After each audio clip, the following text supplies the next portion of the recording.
নমস্কার বন্ধুরা, আজকে আমি রান্না করব হচ্ছে মটন কষা। আমি কিভাবে খুব ইজি আর খুব তাড়াতাড়ি মটন রান্না করি সেটাই আপনাদের দেখাবো। প্রথমে সরষা তেল নিলাম, সরষা তেলটা এবার একটু গরম হতে দেব।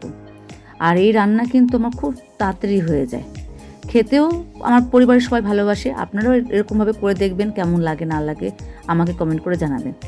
তো তারপরে দিলাম আলুগুলো, লবণ হলুদ দিয়ে মাখিয়ে রেখেছিলাম, এগুলোকে খুব ডিপ করে ফ্রাই করে নিচ্ছি।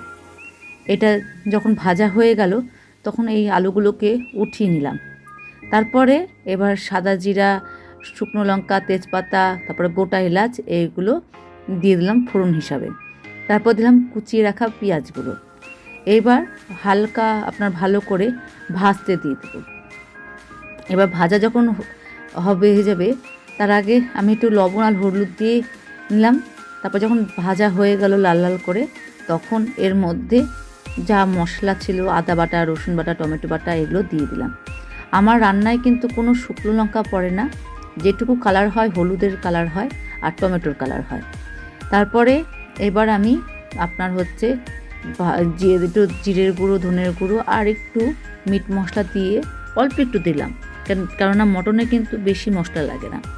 অল্প একটু দিয়ে ভালো করে কষতে দিলাম। কষা যখন একটুখানি হয়ে গেল, বেশি কষলো না, মানে হালকা যখন কষে গেল, এবার সব যে প্রেসার কুকারে সিদ্ধ করে রেখেছিলাম এই মটনগুলো দিয়ে দিলাম এর মধ্যে।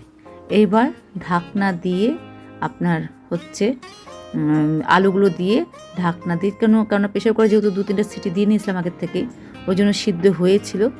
আলু দিয়ে একেবারে ঢাকনা দিয়ে আস্তে আস্তে কষাতে শুরু করলাম। এই কষানোটা মোটামুটি আধা ঘন্টা 1 ঘন্টার মতো চলবে।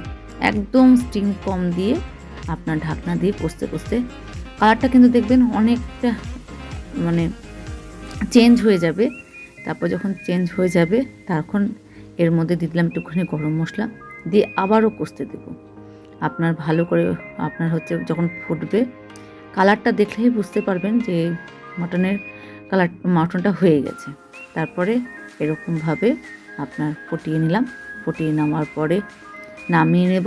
আমি হটপটে রাখবো, কারণ অনেকক্ষণ পরে খাবো, তো ওই জন্য হটপটে রেখে দেবো। আর এটা গরম ভাতের সাথে খাবেন, অদ্ভুত লাগে। তাহলে কি আজকের মতো এখানে ভিডিও শেষ করি। Tata, bye bye. আবার নেক্সট ভিডিওতে দেখা হবে। আপনারা কীভাবে কমেন্ট করবেন, আপনারা কীভাবে মটন রান্না করেন। Tata, bye bye.